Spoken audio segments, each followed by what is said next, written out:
Today I'm sharing how to build a beautiful wood trellis out of scrap and salvaged wood. This is a beginner-friendly DIY tutorial that my sister actually helped me build. Huge thank you to Andrea, and if we can do it, you can do it. Hi, I'm Denise from Salvaged Inspirations. Welcome back to my furniture painting DIY decor channel. Let's get started. So gardening season is very short-lived here in Toronto, so I've been spending as much time as I can outdoors.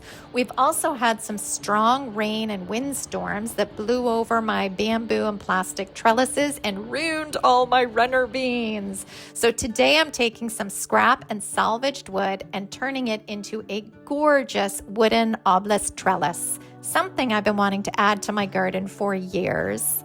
I'm also sharing my very favorite cutting tool and how to get creative and use what you have on hand and more. Here's the old scrap wood I'll be using for today's DIY trellis makeover.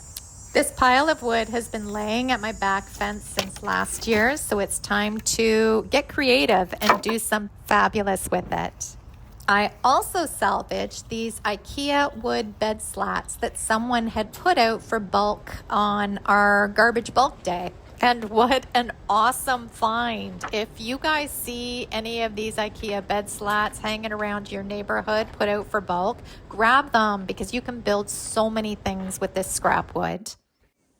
To start this trellis build, we took 4 pieces of the 2x2 wood and we cut each one to 7 feet tall.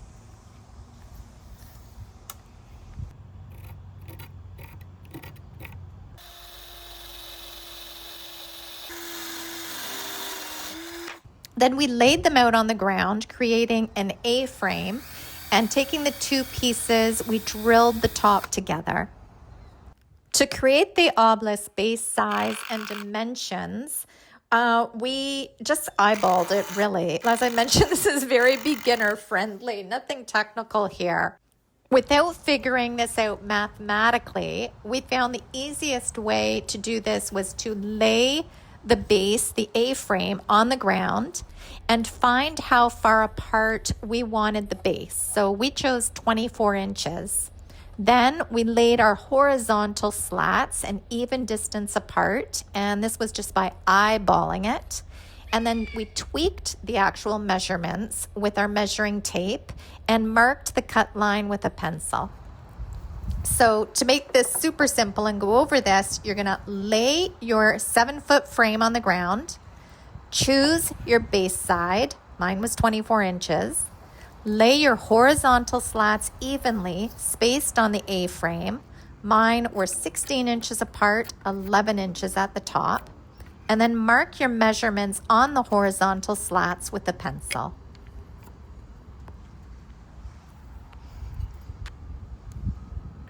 Once we had our pencil marks drawn on the horizontal IKEA wood slats, Andrea and I cut them to size using my cordless Bosch mini circular saw. And this tool excites me. This tool is awesome. It's one of my favorites to use because it's so darn comfortable in my small hands and it's not at all intimidating like my large circular saw. It was a bit of an investment, but well worth it. And I've gotten a ton of use out of it. Even my sister loves using it, and she's asked to use it on a few of her projects. So if you guys are at all interested, I will leave the link to this tool down below to all the rest of the supplies I use for this makeover as well. So we went ahead and cut all the wood horizontal slats. However, we did make a mistake with our measurements. We thought we were being efficient with our time by cutting all the slats all at the same time, but we didn't take into account the butt joints. Those slats needed to be a little longer. So we had to backtrack, and here's the easy beginner-friendly way of doing this to create the simple butt joints. It's faster, easier and just as sturdy. So the bottom slats on my obelisk are cut to 25.5 inches front and back, and then 23-inch sides, with each row becoming progressively shorter. But depending on your wood dimensions and the size of your obelisk, they may be different. So because the obelisk tapers towards the top, measure and cut each slat individually for the best fit. Don't do like we do and cut them all at once. So how we ended up doing it, for the bottom row, we cut the front slat approximately 25.5 inches. Then we held the side slat in place and marked for a custom fit with our pencil, which was approximately 23 inches.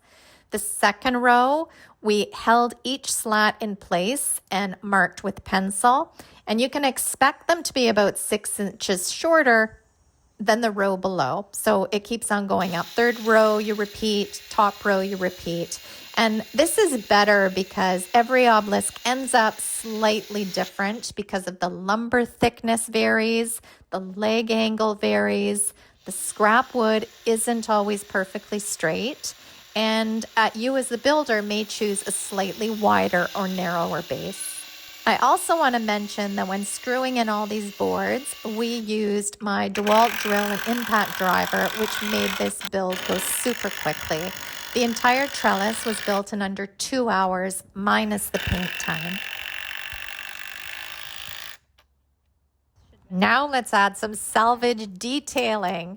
To add some salvaged character and more weight so this obelisk will not fall over, I used old pickets from my garage and added them on all 4 sides. And this, I owe a big thank you to Andrea because I didn't even know I still had picket fence boards in my garage. So this was a great way to use up old wood, and it created a really cute detail.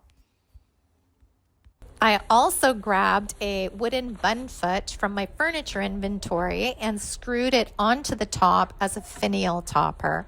And you can use anything, just use your imagination. Maybe a vintage glass doorknob, a salvaged furniture finial, large curtain rod finial, a stair cap, a fence post topper, maybe a decorative bedpost topper. Any of these will look beautiful on top once it's all painted and put together.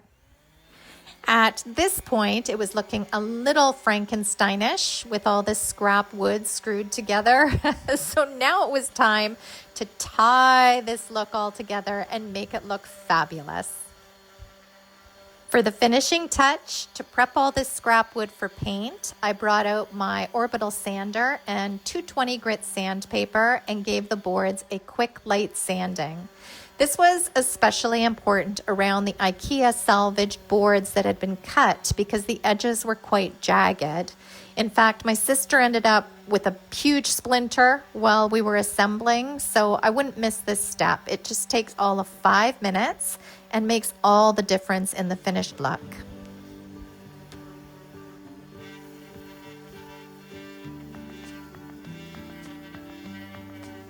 Once I had all the boards quickly sanded, the last step was to paint this trellis. And I picked a silk all-in-one mineral paint called Anchor and used my small oval synthetic brush to brush it on. Anchor is a rich, true black, and the primer and top coat are included, so it saved me a ton of time. It's also great for outdoor furniture, patio, and garden decor because it has UV protection to resist fading and mold.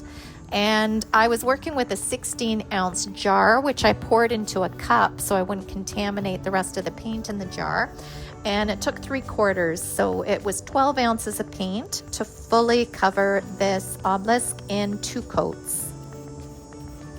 If I were to do anything differently with this makeover, I might have spray painted or painted the wood before assembling. And this way the painting portion would have gone a little faster, and all I'd have to do would be a few touch-ups where needed. I had fun painting this piece, but it did take some finagling to get full coverage in behind the assembled trellis. So, just as a reminder, here's the before.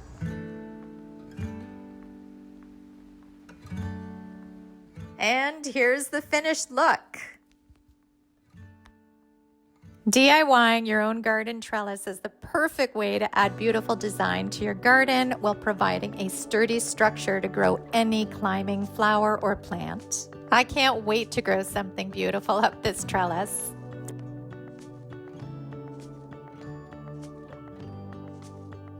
Thank you so much for joining me today. Feel free to like and subscribe here on YouTube. And if you'd like the free plans for this DIY trellis, I'll leave the link to the actual post in the description box down below.